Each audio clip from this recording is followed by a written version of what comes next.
Coming up next, we have our third and final In Conversation series of the day, and we have a wonderful panel of people here to talk about the state of arts, culture in a time of crisis in Maryland. So it's my pleasure to introduce Kara Ober, the Executive Director and Publisher of Be More Art. She's going to be the moderator for today. Thank you. Also joining us in this panel, we have Derek Adams, a multidisciplinary artist, Charm City Cultural Cultivation. Thank you, Derek. Next, we have Ken Matt Martin, our producing director of Baltimore Center Stage.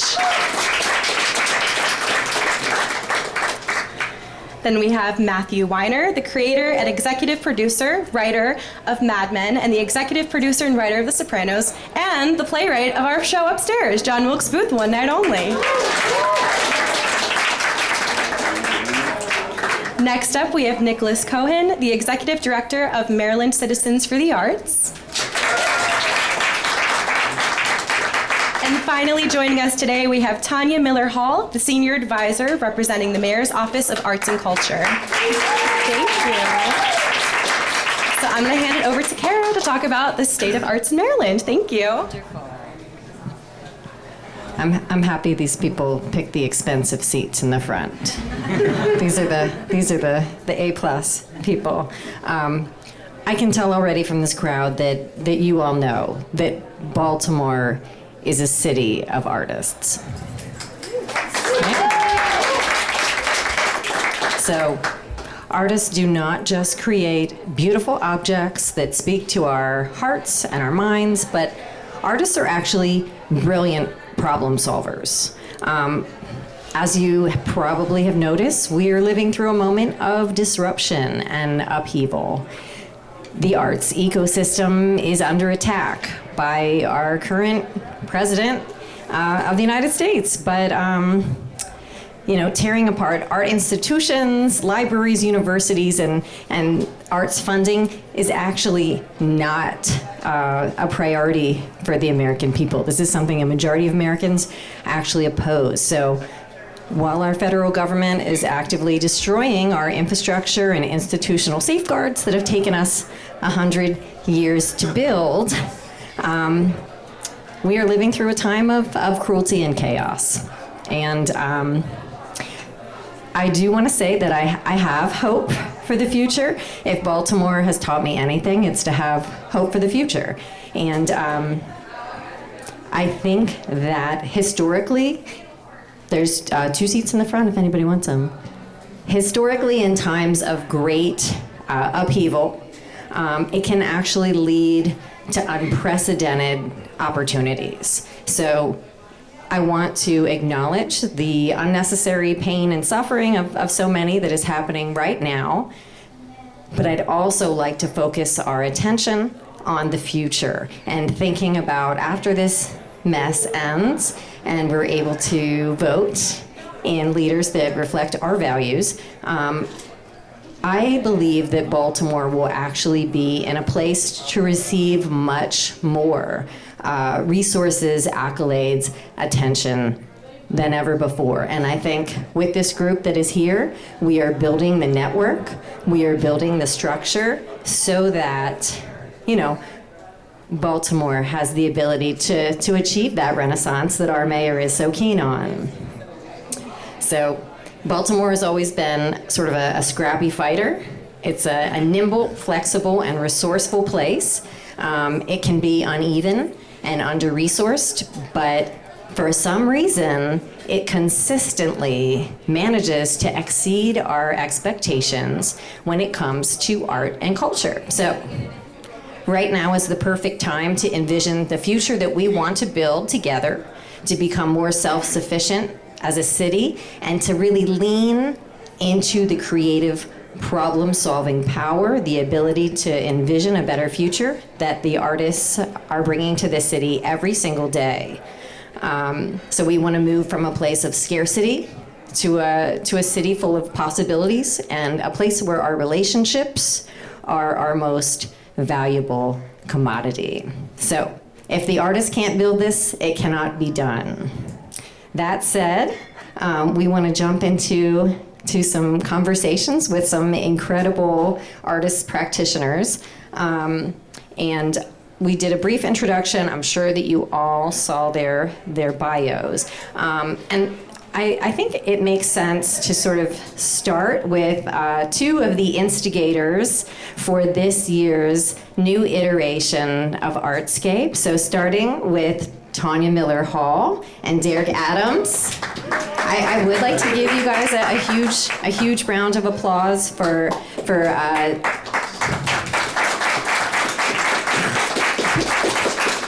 doing the thing that everyone said couldn't be done. And so I would like you to just talk a little bit about the idea and vision behind the Scout Art Fair. You want to start, Tanya? Yeah. Just really quickly, for those who don't know me in the room, my name is Tanya Miller Hall. I am the Senior Advisor for Arts and Culture for the Mayor's Office. There has not been an art advisor at the Mayor's Office since the 90s. So my role is really to elevate the arts, but also to serve as an advocate for artists. Derek and I have been friends since we were young. Yeah, we grew up together. And we were kind of outliers in our group. Yeah. Derek was an artist, and I was studying fashion and went into study fashion. We had not gone to college yet, but we've been friends for a long time. We both landed in New York because that was the North Star when we were growing up in Baltimore. Yeah. However, glad to say that many of the young creatives who are coming through the ranks now want to stay in the city. And so with that in mind, we know that creating an art fair and creating an economy for artists was important, particularly visual artists. They're not, while Artscape is much beloved and has been around for 40 years, it has not had an economic driver to the festival. And so this was our idea. We were at Basel in 2022. Yeah. We looked at each other and was like, "This got to happen here." Why can't we do an art fair in Yeah, Baltimore? why can't we do? Yeah, we were in the middle of the art fair at a party, and we were looking all around at everything. And Tanya was like, "Why can't we do this in Baltimore? Like, why are we coming to Miami to do this art fair when there's so many artists in Baltimore who would benefit from such a spectacular focus on fine art and the commerce that is driving the force of Miami?" Because Miami was not the Miami that you see now before. Like, the arts became part of the economic structure of what we see as Miami that helped to develop the design district and all those areas. And I was, acquainted with Craig Robbins, who is the main property holder in design district. And as an artist, when my beginning out, I was doing shows in the design district before a lot of the shops came into the area. Craig would give all the artists in Miami studios and spaces to do activations to drive people to the design district before it was what we see now. So having that history and having that experience, I realized, like, every time I would travel to different cities, I would always look at the cities as almost like research and thinking about how can we do this in Baltimore. And so this was the idea we came up with 2 years ago to think about doing this here in Baltimore. And this was before I had the role as art advisor for the city. And so I'm excited that we launched Scout on Thursday. And if you have not been down to the Artscape footprint, there are lines to get into the War Memorial. Artists are selling work. And so we made it an affordable art fair, and that work was between $150 and $5,000. We struggled on this price point for a minute, but we are really excited that artists are making money. A lot of times people think that creatives like to do things because it's a hobby, but it is not a hobby. People want to make money for their work, and so this is an opportunity to create an economic engine for our creative class in Baltimore. Yeah. And this is, I don't know if you haven't been down there, you need to go check it out. It's today and tomorrow. For anybody who doesn't know, my background is in painting. I have an MFA from painting and mica, but I publish a beautiful art magazine in Baltimore because the art is so good, and I wanted to draw attention to that. So the publication is Be More Art. It's existed for 10 years. I have a couple of random copies around for people who want to snatch them up and take them. But in my thinking, how do we make people actually take the artists seriously? How do we elevate what they do and convince people to invest in the artwork? A lot of us think that we're too poor to collect art. Maybe we are. But the reality is any purchase that you make is a reflection of your values. So if I want to invest in Baltimore, a great way to invest in my city is to put that money in the pocket of an artist who is then going to spend it on their studio locally, on their art supplies locally, to the framer who is local. So it's like this local ecosystem where the dollars multiply. So in creating this publication, my goal has really always been to create this market. And the thing that I was really struck by on Thursday night at Scout was that it wasn't just artists showing up. The artist community here is wonderful, and people are always saying it's why they want to live in Baltimore, but artists don't typically buy each other's work, not as much as they would like to. So having people who consider themselves patrons, we have a ton of patrons in this city, but historically they buy in New York. The other thing that happened on Thursday night at Scout was that there were representatives from all of our local collecting institutions who were present, and they were purchasing as individuals. I don't know what kind of purchasing is on behalf of the institution, but we need our museums to collect the work of our artists who are telling Baltimore's story right now. So from where I sort of sat and was observing, I was so impressed with just the curiosity and the support that was happening with the preview. People were buying work, but also, the idea of supporting arts. I mean, in Baltimore, artists have been the number one entrepreneurs of the city. Being an artist in Baltimore is basically being an independent. And so it's been happening from beginning of time. Like the establishment of artists and creative communities, they've been the ones doing all of the work creatively because the support has not existed for them necessarily. But artists have been continuously doing their own, as to be an artist, you got to do your own financial stuff. You got to make art. You got to negotiate stuff. There's so much stuff you have to do to be an artist here in a city like Baltimore and any other city. But the support was so significant this past weekend because people came out to support the artists who were present during Scout. And the idea of Scout that I came up with as the title for the show, it has to do with the idea of discovery. Being very purposeful in the idea of being exposed to art and actually being like a navigator through the city and looking at what's being made with artists in the city trying to establish themselves financially. Every art city needs to support the artists in some ways, and honestly, art makes your life better. When you're drinking coffee in the morning, you got a nice piece of art on your wall, it makes you feel good. Looking at a blank wall does not give you any sense of accomplishment or love. It's a sheetrock wall. Putting a piece of art on it that you really like does give you this feeling of accomplishment because art doesn't physically, it's not a car, it's not a house. It's something that is just more about just enlightenment, and it's more of a mood shift that you have when you collect art. And so I think art is so significant in a time, especially now when so many things are happening in society that's oppressive. Art gives you the sense of relief that this is something that you picked, something that you love, something that you want to share with other people.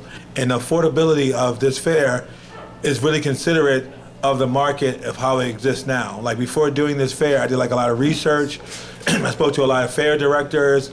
I read a lot of information about the economic structure, and the 5,000 mark and below was something that's not really necessarily about affordability, but people who are also big collectors of bigger price tags are more inclined to buy lesser priced things at this particular time in our economic structure that we're in.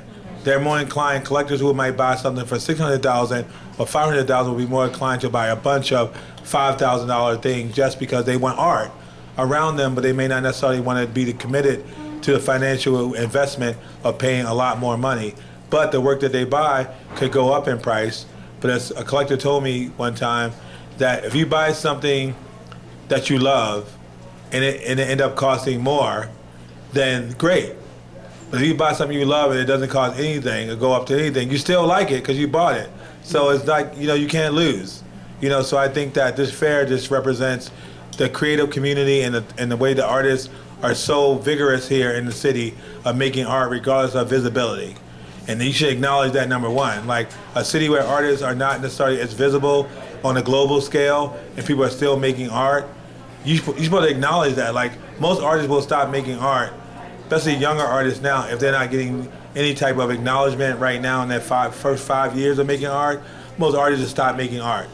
But artists in Baltimore have been making art for like 40 years, 20 years, just showing locally. Yep. Just imagine that, so I think that's something to acknowledge and to support, And when it's actually art you buy from a human that you meet, then the work on your wall actually reflects a relationship as opposed to, Bed Bath & Beyond or something. Mm-hmm. So that's important too. I do want to draw attention to this space in particular. Center Stage, Baltimore Center Stage has an indigenous art gallery. So Ashley Minner is an artist that we all know and love. So that's a series that she did of other Lumbee Indians, which is a historic tribe that's been in Baltimore for many years. And I want to turn our conversation to the theatrical arts as well, and think a little bit about, so Matt, I'm a huge fan of your work, and I'm curious about, so we have this current play that's just been extended, so it'll be up through June 26th here, and it's June 22nd. John Wilkes Booth. John Wilkes Booth, one night only, but it is not one night only. Exactly. That was my confusion. That might change because even really smart people like you are confused. But it's a good kind of confusion. When I was trying to get people to look at the play, that it's very hard to have a title that's a joke all by itself. So, So Matt, I learned today that you're actually a graduate of the Park School in Baltimore. I didn't graduate, but I went there through elementary school. Okay, so you do have a history in Baltimore, and I you've was had born right over there at Hopkins. You've had this massive global national career, Emmy-winning, award-winning, Mad Men, The Sopranos. But I think it's really interesting that you've had this massive global career, but then Baltimore has become a site of inspiration for you in this play. As we know, John Wilkes Booth is buried about a mile from here in Greenmount Cemetery. And I guess my question for you is thinking about how Baltimore sort of holds this deeper relevance for a larger conversation. So you've based it here for a reason. Can you talk about why you wanted to create this play sort of about Baltimore, and then how this is reflective of sort of our shared fractured United States history that's unfolding right now? Well, Baltimore is unique, and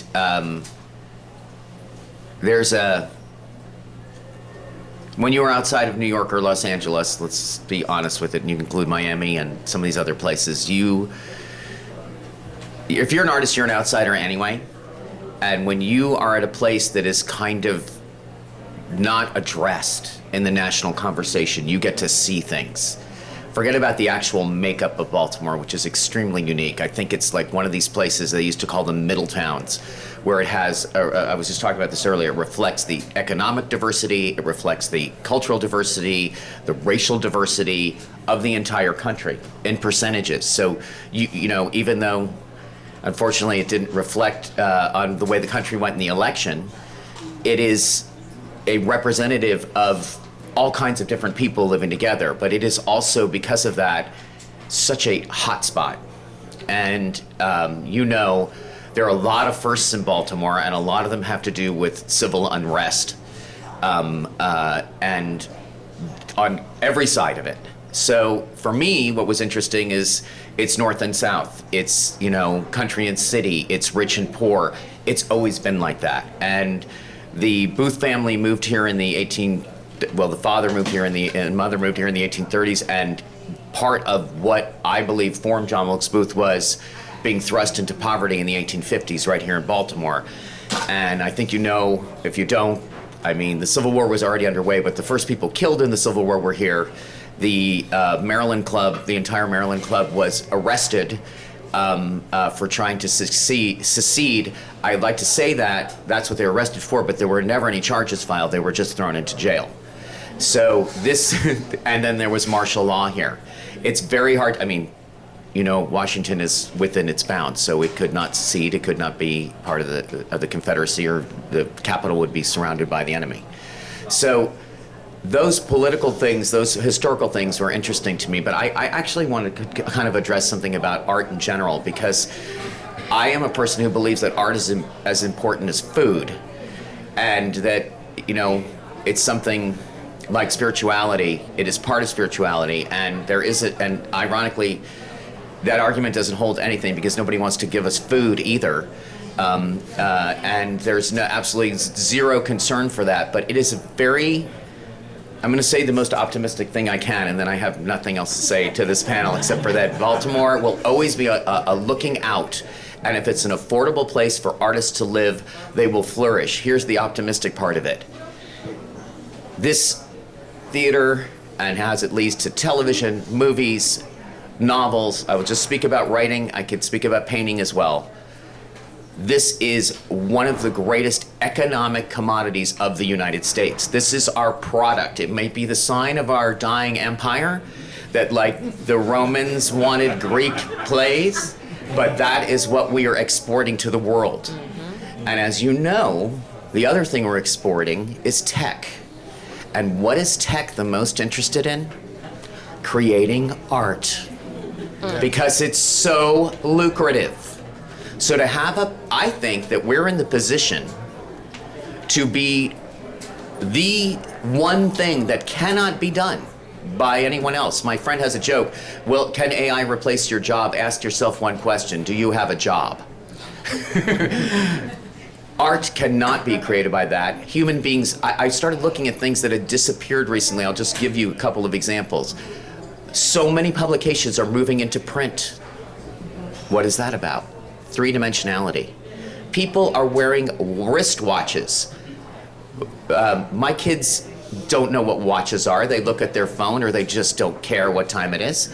But I will say that there is something that we're making that is very valuable, and no one else can do it. So when you have a space where people are patronizing it, because I don't like to talk about art in terms of money, but then let's face facts. If you're talking about food, you're talking about money. And I think the richness that artists give us, the fact that it's essential to our life, and the fact that it is so valuable that all of Silicon Valley is more interested in that, because you know what? They're trying to create art that they can sell you shit with. And this is not the purpose of this. Art as an end in itself, to enrich your life, to give you perspective on the world, like education, to change the quality of your life, to change your experience of the world.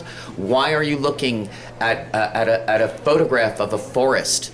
Well, if you've ever been here in the winter, it's nice to see one. You wake up and you are somewhere else. And by the way, nice to look at the snow when in the middle of summer here. So all I can say is that, like, I was drawn to Baltimore as a, I mean, I didn't know that I grew up in Baldwin, which none of you know. It's a suburb, but it is really Baltimore. And when I looked on the map as I was writing this, it's about 4 miles from Hartford County, from where John Wilkes Booth was. And my joke is that everybody's very excited that I'm from Baltimore, but not so much about John Wilkes Booth. But I will say that it is, Stevie Walker Webb was brought to this theater. Ken Matt Martin is at this theater. And they are interested not just in like being part of the community, but you create better lives. And it's entertainment that takes you out of your current experience. And by the way, it's so much more real. I love what you were saying about having a painting. It's so much more real, and people crave that right now. So if you can get people to this place that have the perspective, if you have financial means to encourage people to devote their lives to it, because it's always a hustle. But everybody's hustling right now. So why not hustle for something that changes people's lives? To me, it's as important as medicine, as important as these other things that affect our lives. And when I just want to say, because I don't want to talk about money and art so much, but I'm telling you, this is a value. AI will never create Star Wars. It will never create Harry Potter. I can just tell you, because the commercial industries rejected these things. And now, if you came from another planet, you'd think they were our religion. These are businesses that are bigger than Tesla, bigger than Google. So just remember, when you support the arts, you're supporting a better life for yourself. And when you support artists, it comes right back to you. Right back to you. Yeah, thank you. I have nothing else to say. And then, so for Ken Matt also, we all know that theaters were particularly hit hard during the COVID, pandemic, and that theaters were closed, and funding is an issue, and I mean, you've been involved with so many different theaters and nonprofits, and again, like, we're in this place where there is a lot of fear, there's a lot of insecurity and fear of scarcity, and funding is at the heart of it. I think it's okay. What do bankers talk about when they get together? They talk about art. What do artists talk about when they get together? They talk about money. So for Ken Matt, right? I am really curious to kind of think broadly about your experience with nonprofits, and in particular, we have this board structure, and this is a legal structure. I mean, these are individuals who run the company. They can fire you. They make major decisions. And a lot of boards are ineffective and toxic. So what I would like to hear a little bit about is your experience working with boards, and if you have any sort of positive looking directives for like, we're in a place of transition. Let's make some positive changes, especially at that board level, because it affects our cultural organizations. I'm laughing as I look at one of Baltimore Center Stage's trustees right there on the second row. But They're not. I didn't say they were all bad. no, one of the great ones of that. Truly, thank you, Scott. He showed up. Yeah. No, I mean, I appreciate the question.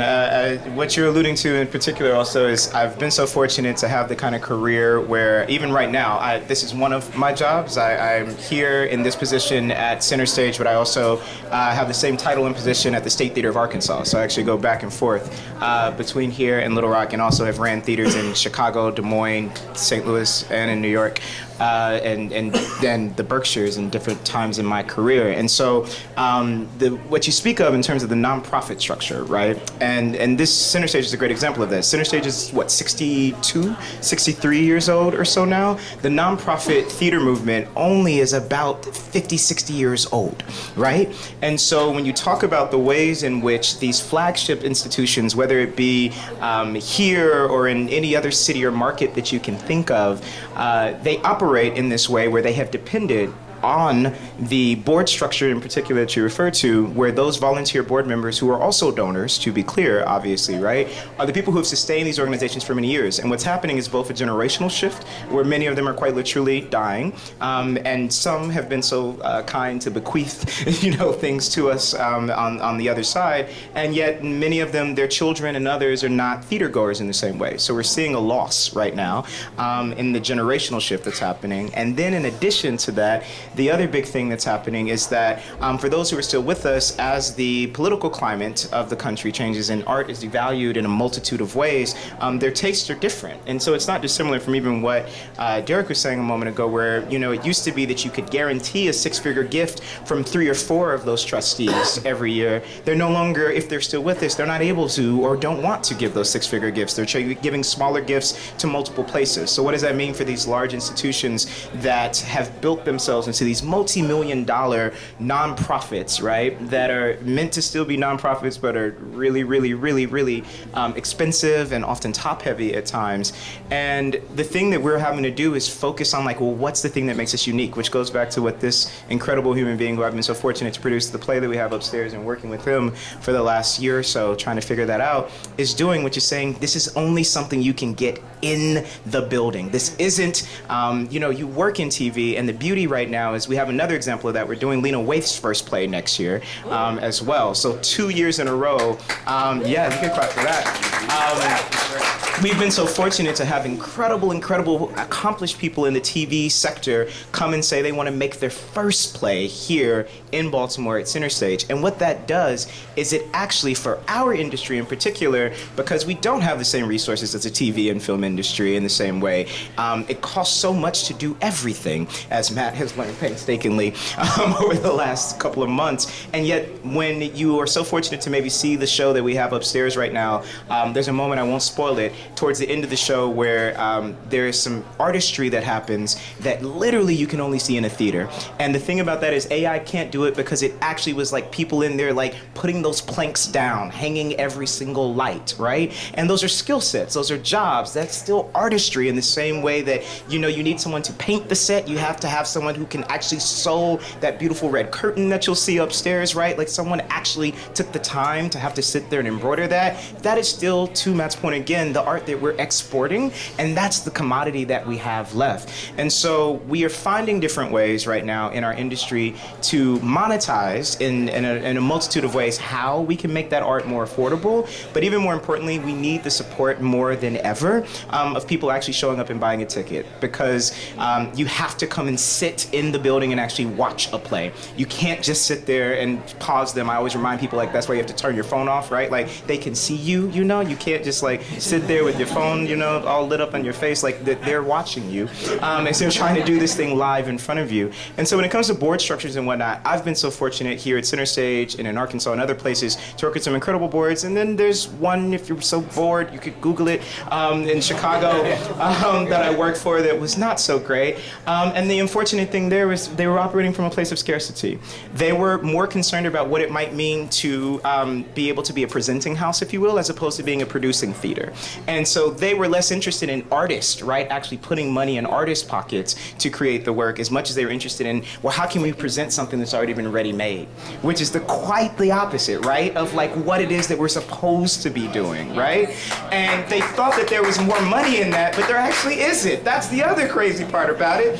And so, unfortunately, that left them with no theater as a result, you know, at the end of the day, and yet there's still theaters right here that are investing in what's possible. And the other more important thing that's also happening in terms of the shift in funding in theater in particular is that there are more foundations. Stephanie Ibarra, who is the artistic director, left here to go to the Mellon Foundation. There are other foundations out there. I'm chairing the Princess Grace Theater Awards this year as well, that are recommitting themselves to giving money directly to artists. So to the point earlier, like actually buying a piece of art and actually supporting artists directly, that's also what's going to be crucial for our future as well.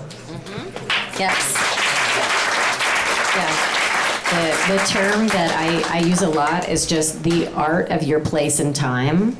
And there's, you know, no huge marketing situation. There's no giant auction that sort of, you know, where you can follow the crowds. You have to have your own sort of sense of taste and interest and curiosity. And Nicholas Cohen, I did not mean to neglect you for this long. That's okay. I'm here. So Nicholas Cohen is the executive director of the Maryland Citizens for the Arts. This is a lobbying organization. They harass our government officials and make sure that specifically for arts and artists there that are funded.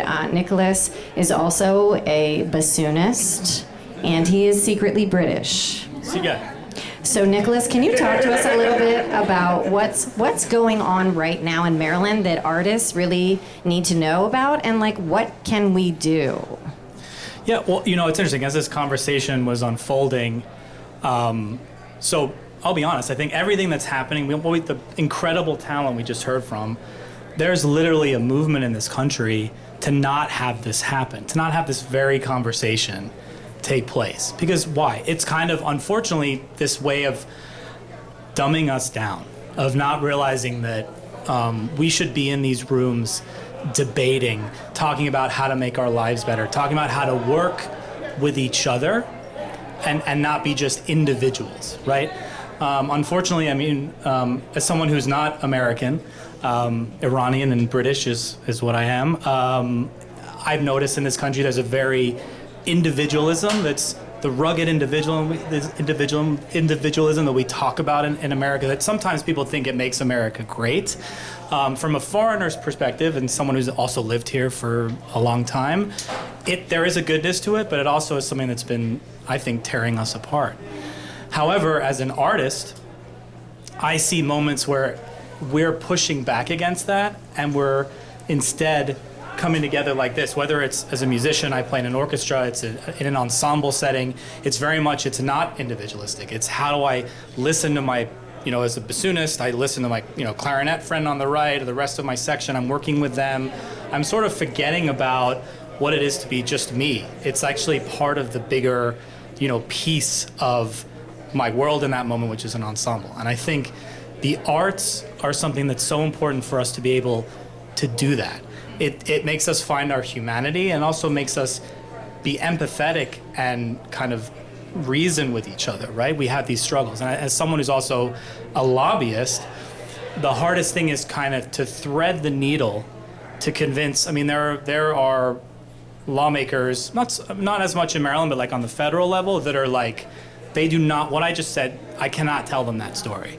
I have to tell them about the dollars and cents. I go in and say, we're all about jobs, we're all about creating economy, it's capitalism at its finest, right? That's the story I have to tell, right? I'm a bit of a chameleon in that sense. But in the end, I'm also thinking, like, if I can convince that person that they can see the arts as this ends to the means of like growing capitalism and making us all into money-making robots, great. Because at that moment, I'm like, I need to get their purse strings to open. So to Kara's point, where do you all come in this? And so let's just assume everybody in here is a patron of the arts, hopefully some artists in here, but what that makes you is advocates, right? And so what I would say is there's a couple things that I'm gonna ask you all to do and consider. First, it's when you need to, as you're doing today, when you need to get some art in your life, hopefully that's every day, but when you wanna do that and you live in this area, stay here. Don't also invest in Baltimore, especially. You can find that art and that whatever you're looking for in this city, and actually in this state, because I represent all of Maryland in what I do. So that's another thing. We want to keep you here and invest in our artists and in our arts workforce that lives in this state. Otherwise, we're going to see mass potential leaving of Maryland, and we lose the great art that's here. We need you all to continue to invest in us. The other part is, the advocate part is really, we all have friends that are sort of on the fence about coming to art. They think art shows or theater or music performances, they think it's sort of elitist.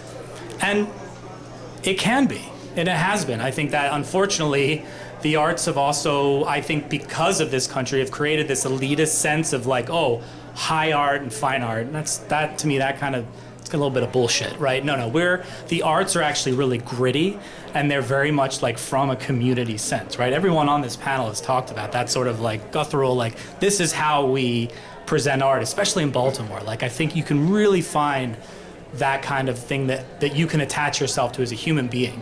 And so I think those folks that you have that are friends that are a little bit hesitant, I also believe that they're a little bit scared to open up to that. Because everyone in this room has probably had an artistic experience where they've gone into something and left afterwards and been like, I'm a bit changed by that. Right? You have that moment where you're like, whoa. And I think the more people, so that's your homework assignment is create that gateway of getting those friends that are skeptical to have those experiences and have them feel that. Because once you hook them in that way, it's game over, frankly. And I do that a lot with lawmakers, right? I talk to a lot of elected officials, and I'm like, sometimes they've never been to a show, or again, not so much in this city, it's not an issue. Our elected officials are amazing. We've got a mayor who's super supportive, all the way, so local is great, state, so it's Maryland is good for a reason, right? We're third in the nation in per capita investment in the arts, so I like to say that. And then Baltimore is great for, as you can see, an event like this doesn't happen without deep investment. But there is a issue, as we know, at the federal level, and I think as you all, believe it or not, as you get those friends, it kind of works its way out, and it will have an impact on the federal level. It does, believe it or not. It's one conversation, and then it's what is it, 5 what is it, of Kevin Bacon, like degrees of Kevin, 6 degrees of Kevin, whatever it is. Yeah, it's the same thing. 5 degrees of Kevin Bacon, yeah, that's my thing. I always never get that stuff right. But Scientific. yeah, absolutely. So I think it's the same thing. Get your next friend to convince the next friend, and it'll get to, President Trump. And then there's no substitute for showing up. Yeah. So that's the other thing. Like I feel like lately, so we do the print publication, we do an online publication, and we take submissions from writers. We have a fabulous theater critic, and but I feel like lately I've been getting some weird kind of like AI generated submissions, and you can just kind of like tell there's something just robotic and inaccurate about them and just bland. So yeah, just thinking about where we are in this place and time, but like I'm not going to publish a review if someone hasn't seen the actual thing, right? You have to stand in front of the art in person. You can't look at it on a screen. It's the same with theater, with musical performance. It's breathing the air, it's smelling the smell, it's being in the space with other people. It is a transformative and profound collective experience. I want to just turn back to the title of our panel today. So we're talking about culture in a time of crisis. And I don't know, like perhaps it kind of feels like there's always a crisis in some way. Maybe just artists are kind of drama queens. And so there's always like some level of crisis happening. But in a way, it's almost a place of, the market's in crisis, but like, in a way, I think crisis and the idea of this, impending doom or whatever it is, lends urgency to the work that we do. It gives us a purpose. It gives us something to fight. It gives us a sense of like where we want the world to be in a year or 2 years or 5 years. So, given the context that we're in, given this idea that we are in an unprecedented and destructive time, I just want to ask every single person that's sitting up here, what would you like to see artists do in the next year or two, specifically in this region? Okay, we're going down the line. In my role, I just think about when we think, in time of crisis, I think about like in the 60s and 70s and how a lot of work bubbled up from that time of racial unrest. And so I think that I'm looking forward to the music, the art, how it impacts fashion, how it impacts theater. I think artists are the storytellers of time, so through photographs and sort of capturing this moment through films, etc. So it's hard to, even in this moment of producing this reimagined festival, people are like, oh my God, are you excited? It's hard to be a part of something where you're actually in the thing. So we're not gonna get the benefit of the thing until it's over, right? So even when you listen to Marvin Gaye's What's Going On, every time you hear that, you're like, wow, this is so prolific, right? So I don't think that we're going to understand how impactful or how hurtful or harmful this moment really was until it's over or we've gotten through it. But artists will bring that to us. We will see it in all the things. All forms of art, all forms of discipline really take a note. You see it in the fashion in a way, fashion is turned to in a way, and theater. So we'll see this, the music, all of those things. And so I think I want to see, I'm hopeful. As a creative, you want to remain hopeful and optimistic that this won't change us too much. But artists have always led the way. And so I think that we will always put forth the experience and tell the stories of this time for the next generation. That's great.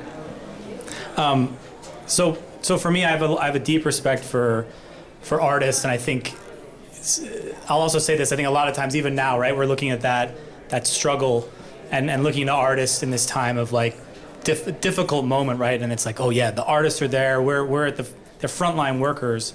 And I think for me, I want to make sure that in my role, whenever I think about how to get more money, more resources, it's how do I ensure that those artists are able to hold joy.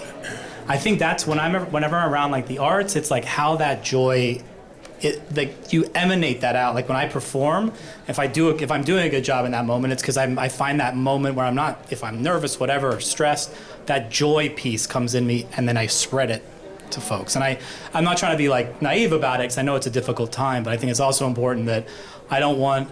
My dream is for artists not to have that internal like continual struggle and suffering. It's like, let's have joy, and let's make sure that we respect our artists and the artistry that they bring for us. So whether it's as me performing or you coming to a show, it's like you can give some of that too. I think artists feel that as well. So bring your joy, artists will bring their joy, and I think that is I really do believe that's a place where we can move our society forward. Yeah. I think says in Ecclesiastes, right, there's nothing new under the sun. I think this crisis is, everyone likes to think it's, wherever they are is unique. It is as bad as it gets. And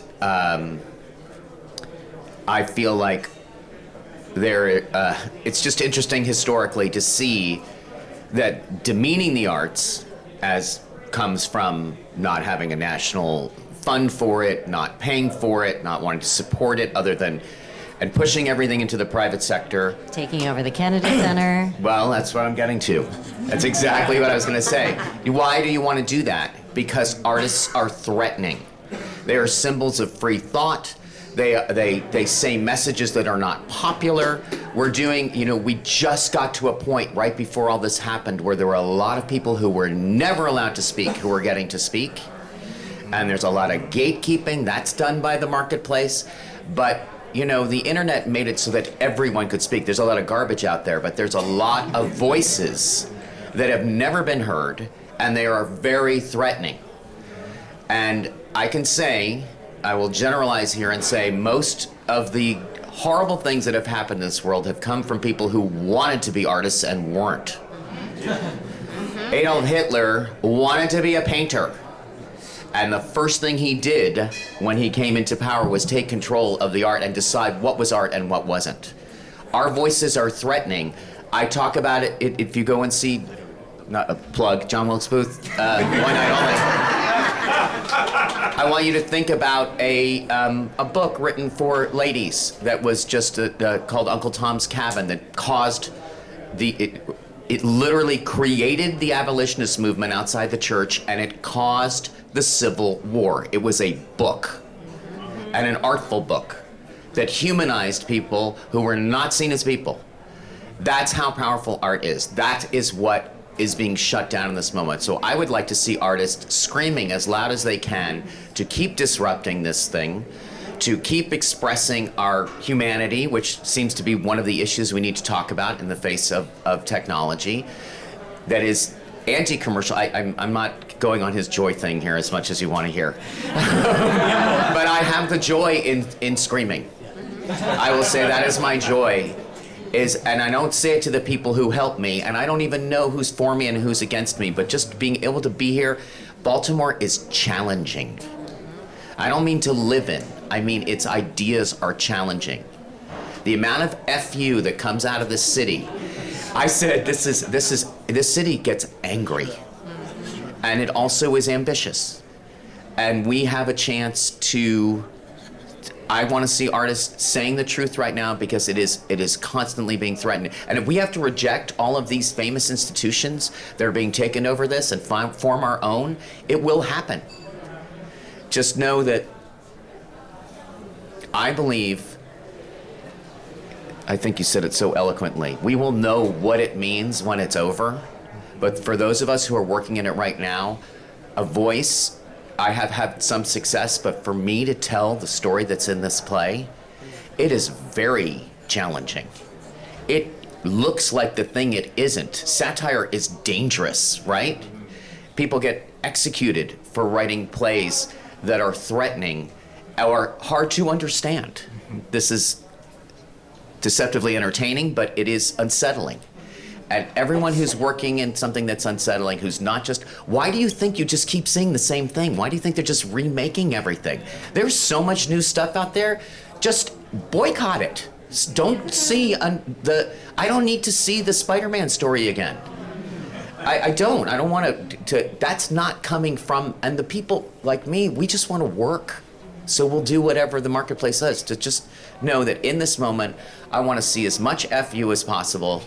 I want to see artists who are challenging our ideas, who can, I mean, and the great thing is we have a frustrated artist, another frustrated artist, Donald Trump, leading this country. And he's surrounded by a bunch of frustrated artists. And they are, like most of those people, have a very thin skin. So just keep poking them.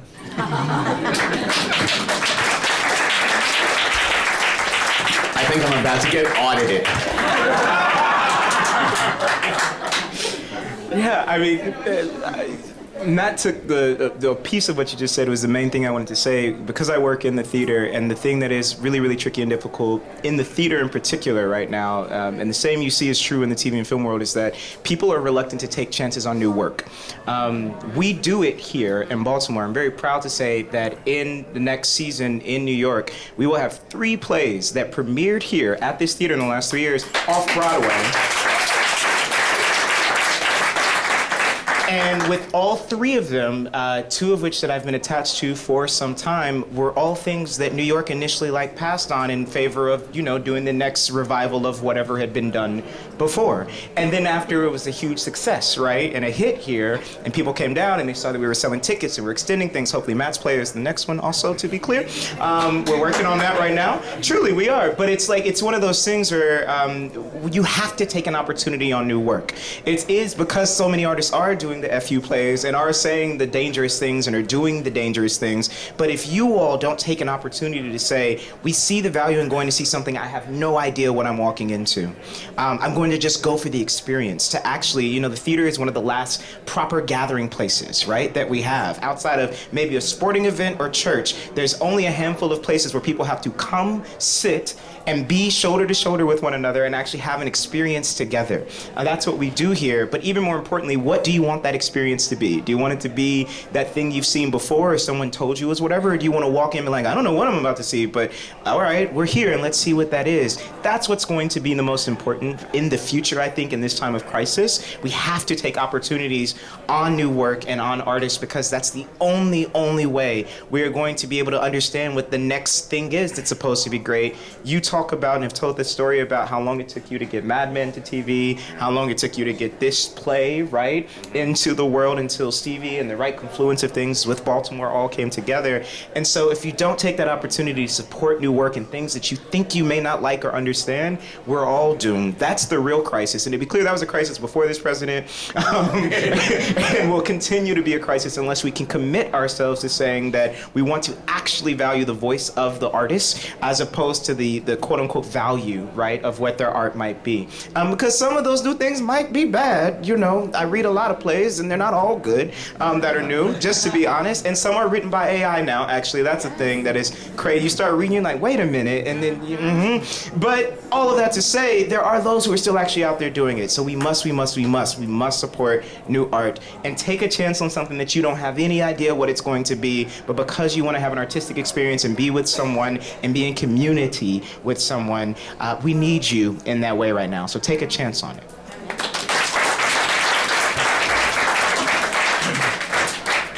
I mean, I usually always say, as an artist and sometimes as an organizer, or I call myself a facilitator, when people start to understand some of the projects that I get behind or some of the ideas, and they thank me for it, I always say that I'm just smart enough, or at least fortunate enough, to recognize something that I should be a part of.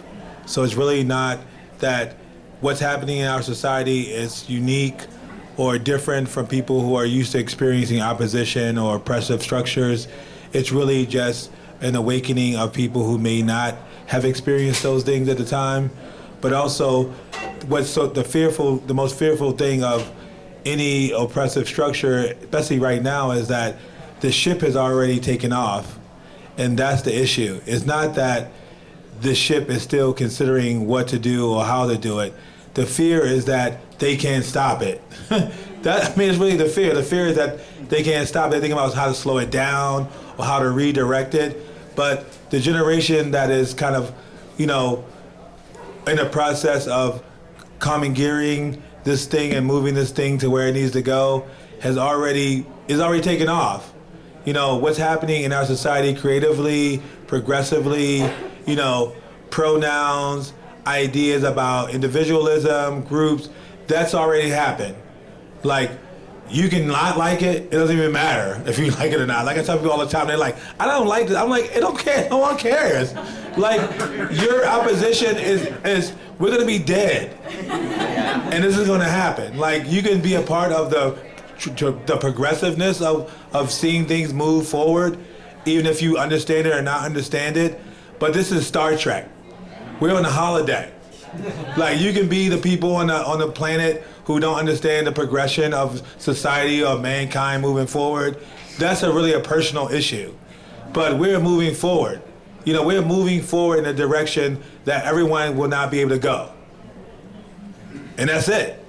Like, some people are going to be fortunate enough to be on that place, or some people are not. That's why the interest right now is like space, or trying to get in front of it, trying to control the way people are progressive, trying to get in the way that people look at creativity.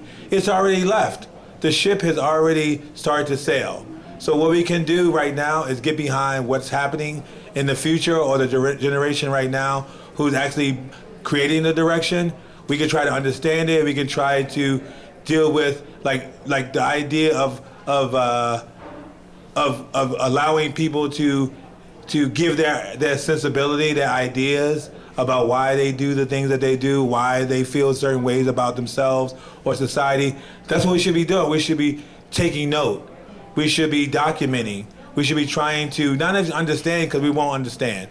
But what we can do is mark it, write it down, have conversations. I think that's what is the most threatening part about society right now on the top level, is that some people, so technology and society is moving at such a pace that some people cannot keep up with the way it's moving. They don't understand the decisions that are being made because they're part of an analog society of people who don't understand the power. Technology is moving and humanity is moving. The funny part is that they're pushing technology, but don't understand that technology is mirroring humanity. They're trying to slow down humanity, but they're trying to amp up technology. It makes no sense. How can technology be advanced, but humanity stays at the past? There's no way possible. You can't have two things that are operating at the same time.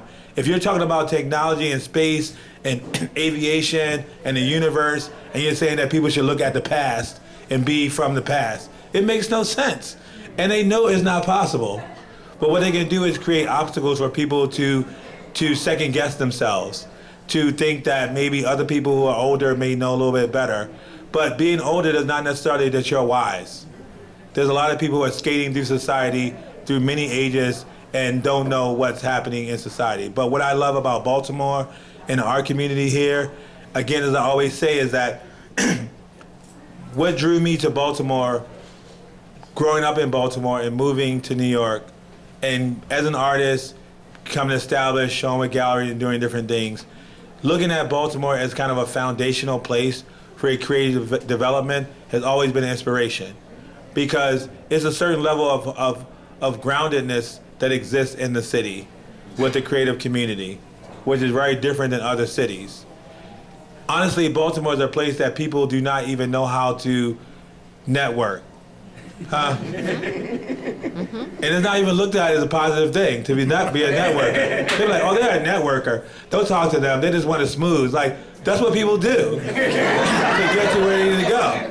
But in Baltimore, growing up, I was always told, like, people who smooth and network and people who want to know who's in the room with them is a negative thing. And I'm like, that's not negative. That's like normal to like want to know what people have in mind, like what their aspirations are, what their we should need to start normalizing that part of our culture, to not only be humble and be cool with each other and be like, grassroots, but be curious and want to know who's in the room with you and want to know what their aspirations are and want to be part of that evolution of what they want to do as a person. I think that we should kind of get out of that. And I feel like that's what I remember the most from growing up here, is that people always look down on people who network and people who smooth.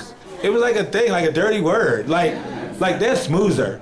They're a networker. No, that's what people need to be in order to know who's around you, to know that you're wasting time. You don't want to waste time.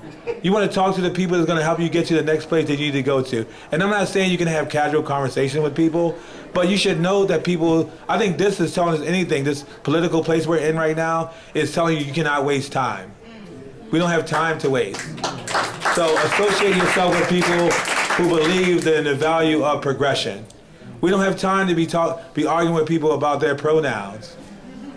We have no time for that. The environment is being ruined. You know what I'm saying? Like, there's way more important things that are happening on a human level that, like, people who like Star Trek, we're about to be there. So, think about that. I love Star Trek. I love any sci-fi movie. I love it. So I think that we're about to go there, and some people are not going to be going there with us. So think about that. Thank you. Yeah. Amen. That is, can I say one more thing? Yeah, that is so wise. You just heard something so wise. That is the most practical viewpoint. I just want to, I'm validating your opinion. I just want to add something to it. Like you need me. I would say this. We have had a war on the truth. And we've had people telling us, and it's not new, but and there's times when people are in the mood for that. You live through COVID, you do not want to know about the truth. You have people telling us that a fork is a spoon. And we've had to live with this, and it's infuriating, and it's alienating and disarming, and I'm nauseous from it. But the technology is supporting fakeness. The falseness is at every level of the society. Art, even though it's made up, is the truth. And not only that, it's going to be commercially valuable to tell the truth. People want to hear it. People want to hear actual opinions, because you don't have to be scared of saying your opinion, because you're not going to go to jail or get mobbed or get shut up or canceled or anything.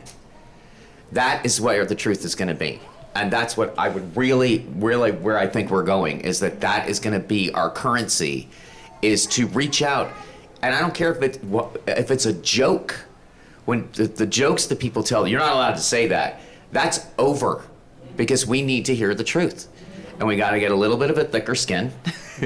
And we have to let people say it, because there's nowhere else in the world where it's going to happen other than in the arts. That's where it's going to start. Yep. Double amen. I think we're over our time, and if I am not correct, it sounded like Baltimore perhaps was just coined a new tagline, the city of FU. Are we gonna put that on a park bench? And I think City of Artists is good too. Carrie, the mayor will have a sweatshirt that says the city of FU. Thank you so much, everybody, for coming out. Thank you to our panelists. Thank you to Tanya for making Artscape so fantastic this year. Please stop at Artscape. It's really fantastic. Stop at Scout. Buy some art. Go to the Flavor Lab. Go to music stages, Artisan Market, all the things. Check the website. Check the website. Everything's on the website.